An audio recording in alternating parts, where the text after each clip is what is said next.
রাজপরিবারে জগদ্ধাত্রী পুজো নিয়ে প্রতি বছরের মতো এই বছরও গ্রামের মানুষজন খুবই উৎসাহিত ছিল। কে কী করবে, কিভাবে তারা আনন্দ করে 4টে দিন কাটাবে, এই নিয়ে তাদের মধ্যে কথোপকথন চলছিল। কিরে খগেন, শুনছোস? রাজবাড়ির জগদ্ধাত্রী পূজা তো চইলা আইলো। কিরে নিমাই, জগদ্ধাত্রী পুজো তো চলে আসলো, যাবি না এইবারে ঢাক বাজাতে? শুনলাম নাকি এইবারে প্রতিযোগিতা হবে আরো 7টা গ্রাম নিয়ে।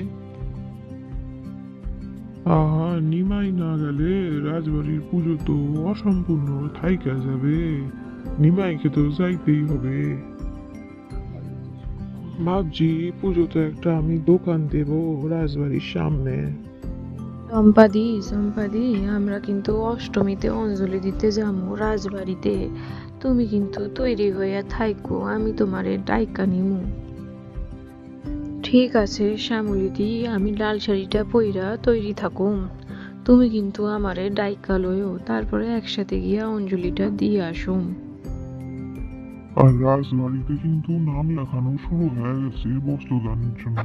তোমরা যারা যারা বস্ত্র লইবা তারা নামটা লিখাই আইসো এখন থেকে।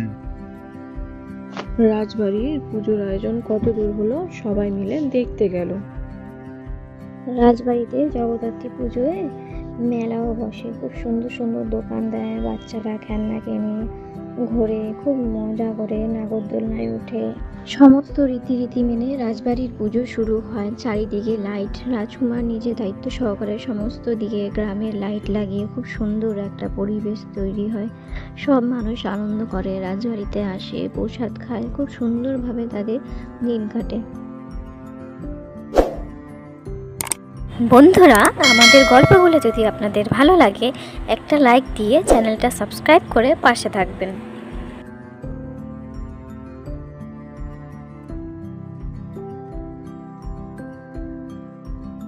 এখন রাজামশাই কি সুন্দর সাজিয়েছে গ্রামটাকে, কি সুন্দর লাগছে।